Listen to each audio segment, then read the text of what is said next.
ఒక్కసారి మనం వాళ్ళు గమనించాలి. ఎందుకు ఎప్పుడు మన లోకంలోనే ఉంటే మన లోకం ఏ లోకం అయిపోద్ది అమ్మా? ఆకార లోకం అయిపోద్ది, నరకానికి వెళ్ళిపోయేటువంటి లోకం అయిపోద్ది కదా. అక్కడ ఏముంది? అగ్ని ఆరదు, పురుగు చాలదు, నిత్యము కాలుతూ ఉండమే ప్రేమనేటువంటి దేవుడి సంగమా. మాకు ఒక సహోదరుడు నాతో పాటు ప్రార్థనకు వచ్చాడు. ప్రార్థనకు వచ్చి 2 రోజుల తర్వాత స్కూల్ దగ్గర కూర్చొని సిగరెట్ తాగుతూ ఉన్నాడు. తాగుతుంటే రాత్రి ప్రార్థనకు వచ్చాడు. సిగరెట్ తాగమన్నాడు. సిగరెట్ తాగితే ఏమవుతుంది? ఒక మాటలు చెప్పన్నాడు. అయ్యా మన ఆరోగ్యం చెడిపోద్ది. పాపం సిగరెట్ తాగడం పాపమే కాబట్టి పాపం చేసినప్పుడు అర్థానికి పోతానంటే అన్నాడు. 2-3 రోజులు కలిగిన తర్వాత అది అలవాటు అయిపోతుంది అన్నాడు. అంటే కాలనానికి కూడా తనకు ఇష్టపడుతూ ఉన్నాడు. 2-3 రోజులు కాలిన తర్వాత ఇంకేముంది, రోజు కలిగేదని తీసేసుకుంటాను అన్నట్టుగా మాట్లాడేడు ప్రేమైనటువంటి దేవుని స్నేహమా. అయితే యాజకుని కుమారులై ఉండి యాజకుడితో పాటు దేవాలయానికి రావాలి. నాకు ఎలీషా కుమారుడు చూస్తే నాకు సంతోషం వేసింది. ఎందుకంటే వాళ్ళిద్దరు లేకుండా నేను ఎన్నిసార్లు పిలిచుంటాను. పిల్లలు తీసుకురాకుండా ఏనాడు కూడా ఒంటిగా రాలా. నేను ఎన్నిసార్లు ఇంటికి వచ్చినప్పుడు వాళ్ళు పరిచయం చేస్తారు, ప్రాంతంగా ఉంటారు. అలాంటి కుమారుడు కావాలి. దేవుడికి వైపు కలుగుతుందా? అలాంటి కుమారుడు ప్రతి తండ్రికి ఉంటే, ప్రతి యాజకుడికి ఉంటే ఖచ్చితంగా ఎలా ఉంటుంది? పరలోకపు గవిడి ఇదే. అక్కడ వ్యక్తి ఎక్కడ ఏమనిపిస్తుంది? పరలోకపు గవిడి ఇదేనని ప్రతి వారు అనుకుంటారు. ప్రియమైనటువంటి దేవుడి సంగమా, యేసయ్య మన మీద ప్రేమ చూపించడానికి ఇష్టపడుతున్నాడు. ఎందులకో నాపై ప్రేమ అనుదయ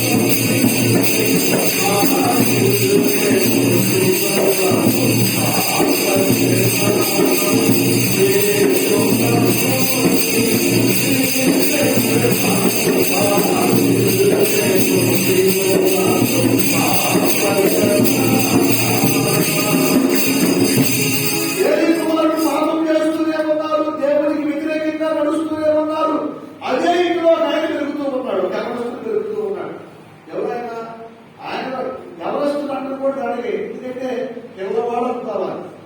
ఎవరు? ఇదిగో సమయాలు పెరుగుతా ఉన్నాడు. అదే ఇంట్లో ఉంటున్నాడు. వాళ్ళు తింటే తింటూ ఉన్నాడు. కానీ వాళ్ళకి లేని ప్రత్యక్షత సమయానికి కలిగింది. ఒకరోజు సమయాలు ఎదురుపోతూ ఉంటే సమయాలు పేరుపడి తాతాలు పిలిచామని ఎక్కడికి పోయాడు. నేను పిలవలేదు ఆయన అన్నాడు. మళ్ళా 2వసారి పిలిచాడు. 2వసారి స్వరం పడింది. తాతాలను పిలిచామని కూడా ఎక్కడికి పోయాడు. అయ్యా నేను పిలవలేదు అయ్యాడు. 3వసారి అయిపోయింది. 4వసారి గ్రహించాడు. 3 సార్లు వచ్చాడు అంటే ఏమనుకున్నాడు? రాత్రికాల సమయం కదా. కానీ 4వసారి ఇప్పుడు ఆలోచన చేసుకున్నాడు. నేను పిలవకపోయినా పిల్లవాడు కదా, అబద్ధం ఆడటానికి వీలు లేదు. పిలిచేవాడు నా దగ్గరకు వచ్చాడు. అప్పుడు అనుకుంటున్నాడు, అయ్యా ఈసారి కనుక నీకు స్వరం నిలబడితే ఇదిగో నీ దాసుడు ఆలకిస్తూ ఉన్నాడు. ఒక పాట చెప్పు. ఇది ఏలితో మాట్లాడలే దేవుడు, ఏలి కుమారుడితో మాట్లాడలేదు. ఆ ఇంటిలో పెరుగుతున్నటువంటి బాలుడి సమయంతో దేవుడు మాట్లాడుతూ ఉన్నాడు. బాలుడు సమయంతో మాట్లాడుతూ ఉన్నాడు.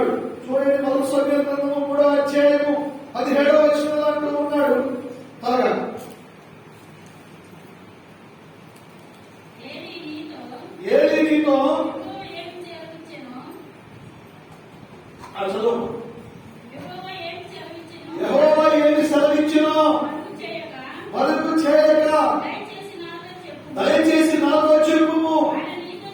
ఆయన నీతో సెలవిచ్చిన సంగతులలో ఏదైనా నీవు మరుగు చేసింది ఎడలా అంతకంటే అధికమైన కీడు ఆయన నీకు కలుగజేయును అంటూ ఉన్నాడు. సమయంతో అంటూ ఉన్నాడు. ప్రియమైన దేవుని సంగమా, ఈ వాక్యం విచిత్రంగా కనబడుతూ ఉంది. ఇంకొక మాట చెప్పాలంటే ఇది విడ్డూరంగా కూడా ఉంది. ఎందుకు? యాజకుడైనటువంటి దేవుడు నాతో మాట్లాడాలి. నేను యాజకుడు కనుక దేవుడు నాతో మాట్లాడాలి. మరి ఏలికి తన కుమారుడు యొక్క దుర్మార్గత తెలియదా? ఏలికి తన కుమారుడు చేస్తున్న పాపము తెలియదా? దైవజనుడు వచ్చి ప్రకటించాడు, అయ్యా నీ కుమారుడు పాపం చేస్తూ ఉన్నారయ్యా, నీ కుమారుడు అన్యాయంగా ప్రవర్తిస్తూ ఉన్నారయ్యా. దైవజనుడు చెప్పినా కానీ ఏమంటున్నాడు? ఏ మాత్రం